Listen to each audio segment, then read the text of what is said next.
மக்களே, இது அங்கு வித் சாம். இன்றைய காணொளியில் நாங்கள் என்ன பார்க்க போகிறோம்டா, முதல் ஒரு காணொளியில் நாங்கள் சமையல் காணொளி போடைகளில் பனங்காயில் புட்டு செய்திருந்த நாங்கள். இன்றைக்கு நாங்கள் பனம்பழத்தில் பனங்காய் பணியாரம் செய்ய போகிறோம். எப்படி செய்கிறேன்னு வாங்கோ வீடியோக்குள்ளே போகலாம். பார்த்தீங்கன்னா இப்போ பனங்காய் எல்லாம் நாங்கள் கழுவி வச்சிருக்கிறோம். இனி பிரித்து எப்படி களி எடுக்கிறேன்னு பார்ப்போம் வாங்கோ.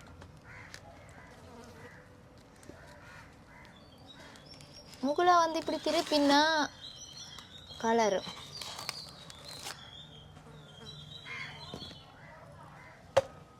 பார்த்தீங்களா அவ்வளோ வடிவாக இருக்கு மூலண்டு.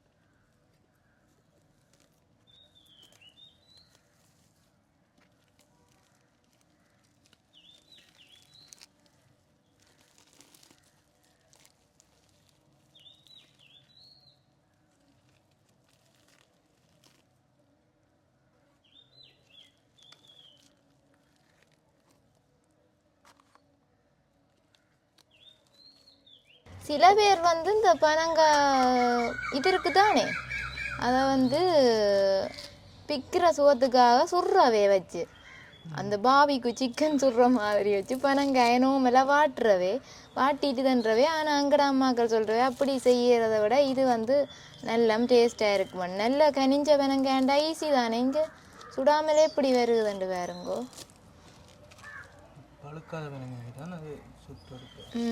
பழுக்காதுக்கு தான் அப்படி சுட்டு எடுக்கிறோம். அது என்ன காரமண்டு சொல்கிறவே, காரமன்றது மீன் கைக்கிறது, அதுதான் அப்படித்தான் சொல்கிறவே அந்த காலத்துவே.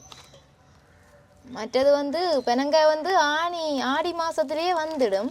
ஆனால் அது ஆடி பெனங்காய் கூடாது அப்படி என்று கூடாண்டு என்ன டேஸ்ட் இருக்கா கைக்கும் அப்படி என்று சொல்கிறவே. அந்த இதுதான் உண்மையில் பெனங்காய் சீசன் ஆவணி மாதம் தான் கூட வாரது. கையும் வெட்டி போடும் கருக்கு மாதிரி. இன்னொரு விஷயம் அவதானமாக இருங்கோ, சில நேரம் பழுத்த பழத்துக்கு புழு வண்டு அப்படியும் இருக்கும், பார்த்து தான் நண்டுவோணும்.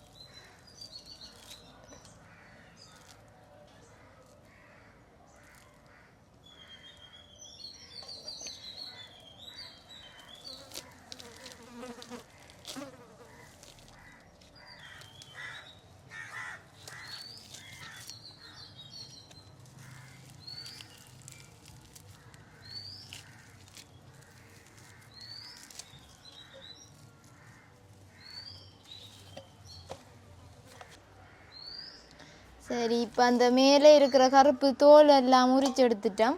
தண்ணியை கொஞ்சம் கொஞ்சமாக விட்டு களியை புழிஞ்செடுக்க போகிறோம்.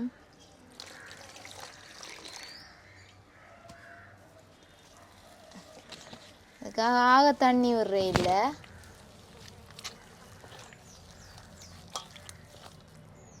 இதை அங்கே எடுத்து வைப்போம்.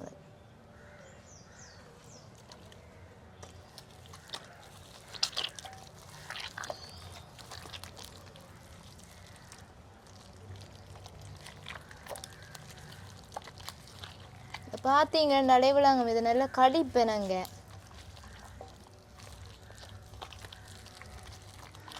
யாழ்ப்பாணம் என்றாலே பெனங்காய் கூடுதலாக யாழ்ப்பாணத்திலான் இருக்கிறது. நாங்கள் இப்போ உடுப்பிட்டியில் அங்கு சென்ற அக்காவும் சித்தப்பாவிட்டையும் சொல்லி வச்ச நாங்கள் விழுந்தா எடுத்து வைக்க சொல்லி. அப்போ அவையே தான் எடுத்து தந்தவே.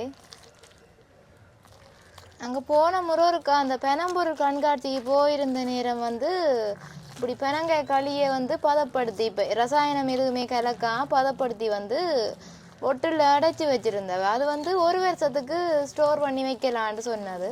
இப்போ புலம்பெயர் தேசத்தில் இருக்கிறவே, தூர தேசத்தில் உங்களோட இடங்களில் பனைமரம் இல்லாத ஆக்கள் அதை வேண்டிட்டு போயும் செய்யலாம். நாங்கள் இது உடனே இயற்கையாக விழுந்த பழத்தில் செய்கிறது நல்ல சுவையாக இருக்குமென்றதுக்காண்டித்தான் வரும் வரைக்கும் வெயிட் பண்ணி கொண்டு இருந்த நாங்கள் எப்படா வரும் பெனங்குளம் உண்டு.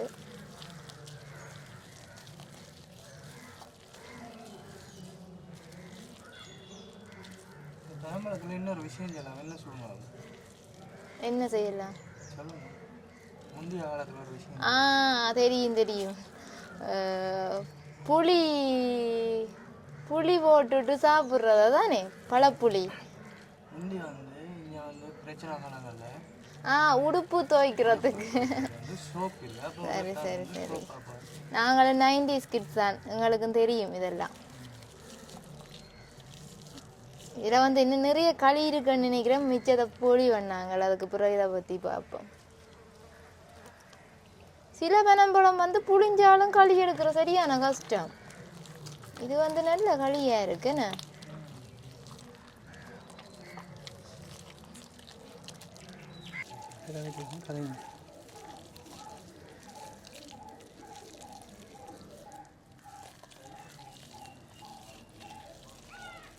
ஒரு கதை பனம்பழத்தில் உடுப்பு துவைச்சு பார்ப்போமே.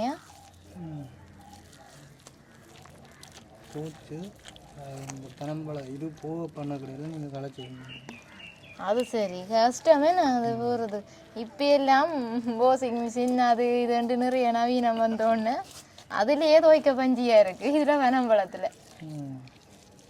ஆனால் இன்னொரு விஷயம், அந்த காலத்தில் இப்படி மதியில் எல்லாம் இல்லைத்தானே, இப்படி வந்து துவைச்சிட்டு போட அந்த உடுப்பை வந்து மாடு எல்லாம் கடிச்சு இழுத்து கொண்டு போயிடுவான்.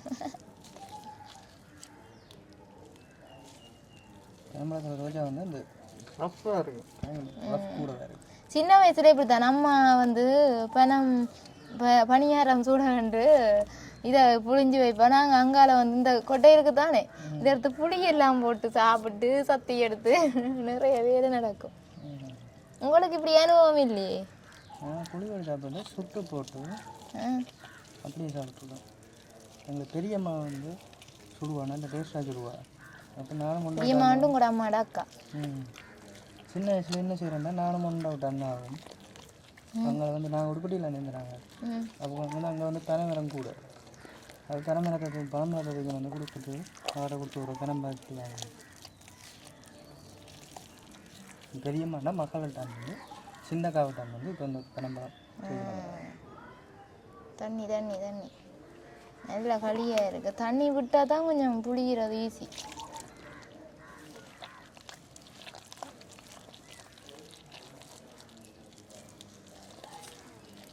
என்னடாப்பா இது, ஒரு வளத்தில் களி எடுக்கிறதே இவ்வளோ களைக்குது. வடிவேல் சொன்ன மாதிரி இப்போவே கண்ணை கட்டுதே.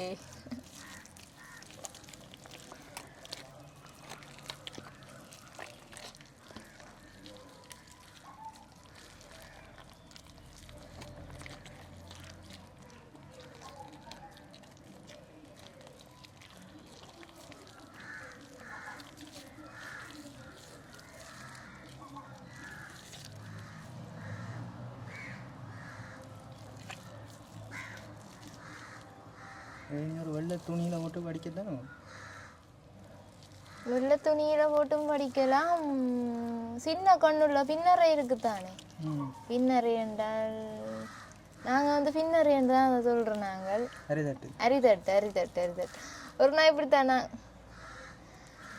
கிளாஸ் போடுறான் தானே யாழ்ப்பாணத்தில் அங்கால. இப்போ நாங்கள் பெருத்துறையில இப்படித்தான் சொல்கிறோம். நாங்கள் கொடுத்தடா நான் வந்து அங்காவே அந்த ஃபேன்சி கடை மாதிரி அப்படி கடை கொண்டு போட்டு விற்றவே. அப்போ பிள்ளைகளுக்கு சொன்னோம் பஸ்ஸுக்கு நிற்கும் போது பின்னரை எல்லாம் இருக்குன்னு தான் அவளுகள் இன்னண்டு தேடுற ஆளுகள் இருந்து அந்த அதை வந்து அரிதட்டுன்னு தானே தாங்க சொல்கிறவையாண்டு. ஒவ்வொரு இடத்துல ஒவ்வொரு மாதிரி சொல்லுவீங்க.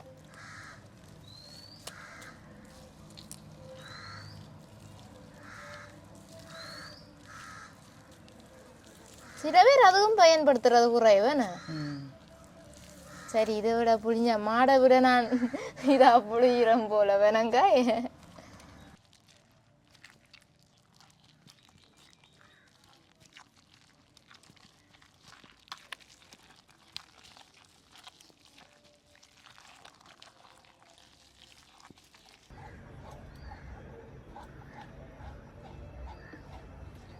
வெனங்காய் கழுவி நஞ்சு எடுத்தாச்சுது. இனி வந்து இதை வடிச்செடுக்க போகிறோம். அந்த தும்புகள் ஒன்றும் இல்லாமல் பின்னரையில் தான் வடிச்செடுக்க போகிறோம். சில பேர் வந்து அந்த துணியில் வடிச்செடுக்கிறது தான்.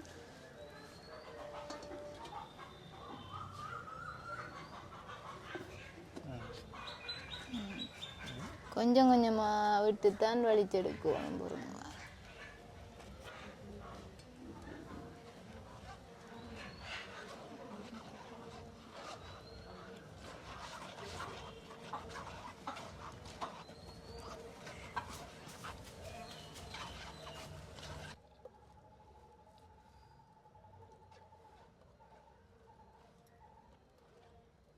சின்ன கண்ணுன்றதால கொஞ்சம் வடிகிறது கஷ்டமாக இருக்குது.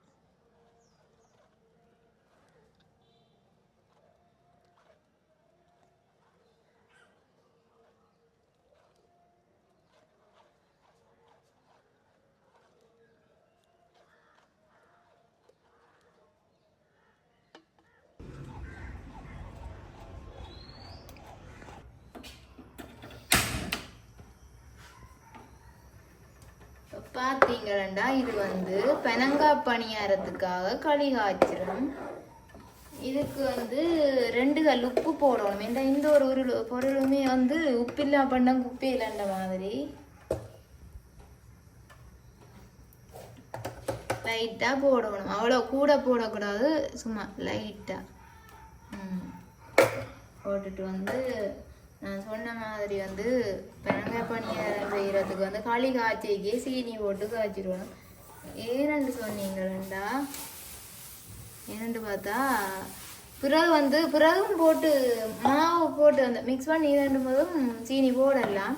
என்ன பிரச்சனைனா அப்பேக்க போட அந்த சீனி வந்து கரைய கொஞ்சம் தண்ணி நீர் தானே, அது பிறகு பதந்து இதாண்டு தெரியாம போயிடும். கஷ்டம் பிறகு எடுக்கிறது கரையாதுலேசா. நான் கரைச்சி எடுத்தாலுமே அது அந்த பதம் பிழைச்சிடும். அதான் சொல்றேன். இது வந்து சீனி ஓட்டி போய் காய்ச்சி வச்சுட்ட வேண்டாம், கரைச்சிருந்தா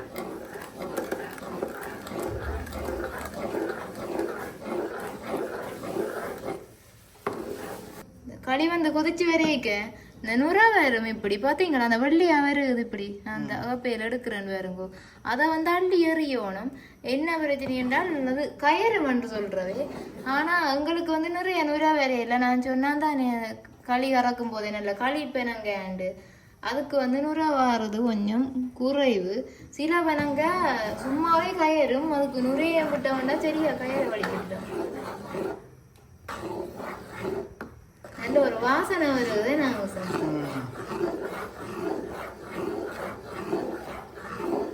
இதே வாக்க சப்பீடா சாப்பிடணும் போல அங்குசனுக்கு கமரா எடுக்கிறத விட எல்லாத்தையும் விட்டுட்டு இவ்வளவு என்னடா இவ்வளவு ஆறுதல் அடியோ இருக்கு.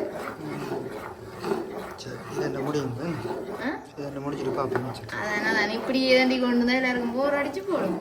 நீ கொஞ்சம் ரெஸ்ட் எடுத்துட்டு வாங்க, நான் கூப்பிடுறேன்னா முடிச்சு. இப்போ பார்த்தா பெனங்காய் பணியாரம் செய்ய போகிறோம். அதுக்காக தேவையான பொருட்கள் எடுத்து வச்சிருக்கிறோம். இது வந்து அவிச்செடுத்த அவிச்ச கோதுமமா பயன்படுத்தணும். பச்சைமாக இதுக்கும் பயன்படுத்தக்கூடாது. இங்கால நாங்கள் முதலே சொன்னாங்கல்ல சீனி போட்டு எல்லாம் காய்ச்சி வச்ச வேண்டு அந்த களி. இப்போ வந்து அளவாக களியை விட்டு நல்ல பதத்துக்கு குழைக்க போகிறோம். வாங்க குழைப்போம்.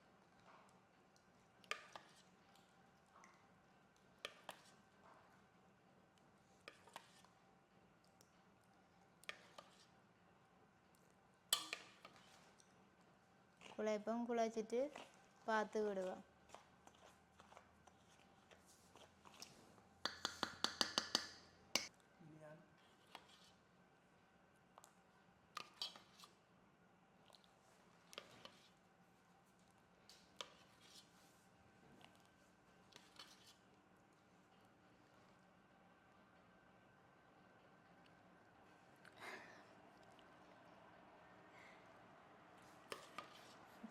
ധൂളുണ്ട്.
குழைச்சாச்சுது. இப்போது நாங்கள் என்னென்ன அந்த குழைச்ச பதம் பார்க்குறோண்டா, இப்படி கையால் எடுத்து இப்படி விட்டு பார்க்குறோம். இப்படி தான் வந்து பெனங்காய் பணியாரம் சொல்கிறது. இப்படி விட்டு பார்க்க இப்படி விழ வேணும் பார்த்தீங்கன்னானே. இப்படி அந்த பதத்துக்கு தான் குழைச்செடுக்கணும். சரி, இப்போ குழைச்சாச்சுது, வாங்கோ பொரிச்செடுப்பா. பெனங்காய் பணியாரம் சொல்கிறதுக்காக சட்டி சூடாயிட்டுது, எண்ணெயை விடுவோம். காணும் தானே, எண்ணெய் கொதிக்கட்டும்.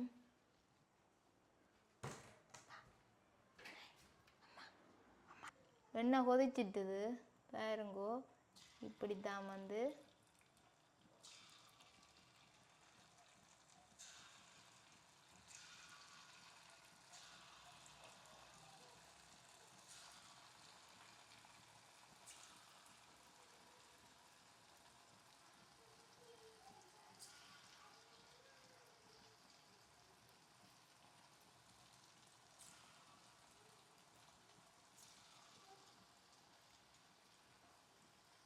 கரண்டியால் போட்டால் வராது அந்த டிசைனுக்கு.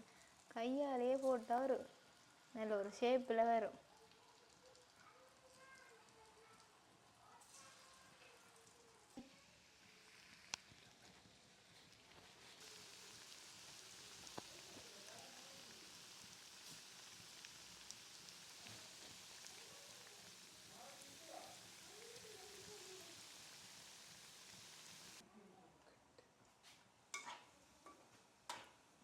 பிரட்டி விடணும். அப்படியே விட்டால் அப்புறம் ஒரு பக்கம் வெந்த ஒரு பக்கம் வேகாமல் போயிடும்.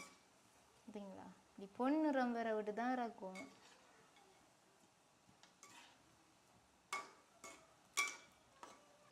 கொஞ்சம் பொரியணும். பனங்காய் பணியாரம் வந்து ரெடி ஆயிட்டுது, பொன்னிறமாக வந்துட்டு பாருங்க எவ்வளோ வடிவாக இருக்குண்டு. இறக்கி போட போகிறோம்.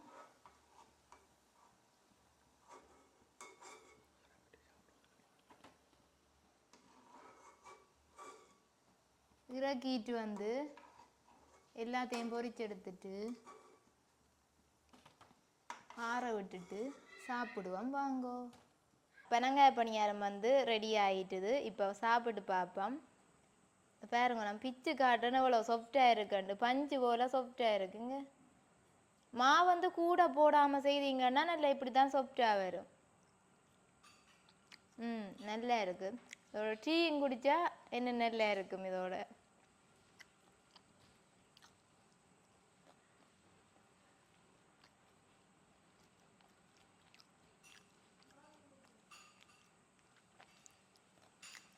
இதோட வந்து இந்த காணொலியை முடிக்க போகிறோம்.